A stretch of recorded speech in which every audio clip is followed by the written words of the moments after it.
المستقيم غير المغضوب عليهم ولا அன்புக்குரியவர்களே, இன்றைய தினம் ஜேஇக்யூஎச் என்று அழைக்கப்படக்கூடிய ஜமியத் அல் குர்ஆன் வல் ஹதீஸ் ஜமாத்துடைய பெருநாள் தொழுகை நடைபெற்றுக் கொண்டிருக்கிறது.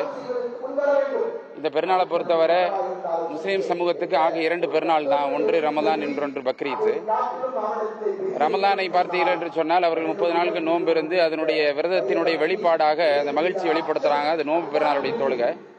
ஹஜ் பெருநாளை பொறுத்தவரை என்னன்னு சொன்னீங்கன்னா, ஒரு குடும்பத்துடைய தியாகத்தை நாம் நினைவு கூறுறோம். இப்ராஹிம் என்று அழைக்கப்படக்கூடிய கிறிஸ்துவ யூத பெருமக்களால் ஆபிரகாம் என்று அழைக்கப்படக்கூடிய 3 சமூகத்திற்கும் சொந்தக்காரராகிய அந்த நபியுடைய தியாகம், அந்த குடும்பத்துடைய தியாகம், அந்த குடும்பத்துடைய அர்ப்பணிப்பு, அதுக்காக வேண்டி நாம் அதை பெருநாள் தினமாக கொண்டாடுறோம். இந்த பெருநாளுடைய முக்கிய செய்தி, நாம் அதற்காக வேண்டி குர்பானி கொடுத்து, பிராணியை குர்பானி கொடுத்து பெருநாள் தினத்தை மகிழ்ச்சியாக கொண்டாடி அதில் இருக்கக்கூடிய இறைச்சிகளையும் சரி அல்லது இருக்கக்கூடிய உணவுகளையும் சரி எல்லா மக்களுக்கும் பகிர்ந்து கொடுத்து ஒரு குடும்பமாக, ஒரு சகோதரர்களாக, ஒரு மக்களிடத்தில் அந்யோன்யமாக வாழக்கூடிய ஒரு கட்டமைப்பை இஸ்லாம் என்ன செஞ்சிருக்குது, உருவாக்கி கொடுத்திருக்குது.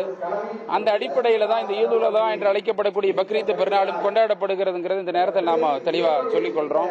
இந்த பெருநாள் தினத்தின் மூலமாக தர்மம் வழங்குகிற, சதக்காவாக வழங்கக்கூடிய அந்த செல்வமாக இருந்தாலும் சரி, இறைச்சியாக இருந்தாலும் சரி, உணவாக இருந்தாலும் சரி, எதாக இருந்தாலும் எல்லா மக்களுக்கும், சகோதர சமயங்களுக்கும், ஒட்டுமொத்த சமூகத்திற்கும் பலனளிக்கணும் அப்படிங்கிற அடிப்படையில தான் இந்த பெருநாள் தினம் கொண்டாடப்படுகிறது. இந்த பெருநாளுடைய முக்கிய நோக்கமும் அதுதான் என்பதை இந்த நேரத்தில் நாம சொல்லிக் கொள்றோம். இன்ஷா அல்லாஹ். பிளே ஸ்டோர் மற்றும் ஆப் ஸ்டோரில் இருந்து பாலிமர் செயலியை QR கோடு மூலம் பதிவிறக்கம் செய்யுங்கள். செய்திகளை உடனுக்குடன் பெறுங்கள்.